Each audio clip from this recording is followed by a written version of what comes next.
Match number 4 Lucknow super Giants versus Delhi Capitals. LSG and DC total 5 games ఆడితే 2 matches Delhi capital గెలిస్తే Lucknow 3 matches గెలిచింది. నా best playing 11 చూద్దాం Delhi capitals కి.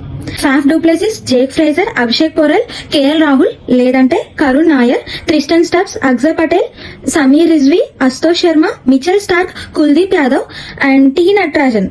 ఇంపాక్ట్ ప్లేయర్ వచ్చేసి ముఖేష్ కుమార్. ప్లేయింగ్ 11 చూద్దాం ఎల్ఎస్జీ కి. Aiden Markram or Arshin Kulkarni, Mitchell Marsh, Rishabh Pant, Nicholas Pooran, David Miller, Ayush Badoni, Abdul Samad, Rajvardhan లేదా షమర్. సో ఫస్ట్ నేను ఓపెనర్ గా డొమెస్టిక్ ప్లేయర్ ఉంటే ఇక్కడ ఓవర్సీస్ ప్లేయర్ ఉంటారు. సో అలా వైస్ వర్సా చెప్పాను. And M Siddharth, Ravi Bishnoi, Avesh Khan. So impact player గా షార్దుల్ ఠాకూర్ ఉండొచ్చు. గేమ్ చేంజెస్ కూడా ఫాఫ్ డూప్లెసిస్ అవ్వచ్చు లేదంటే జేక్ ఆర్ పోరెల్ అవ్వచ్చు. అండ్ ఎల్ఎస్జీ ప్లేయర్స్ చాలా మంది రూల్డ్ అవుట్ అయ్యారు. సో న్యూ బౌలర్సే ఎక్కువ ఉంటారు.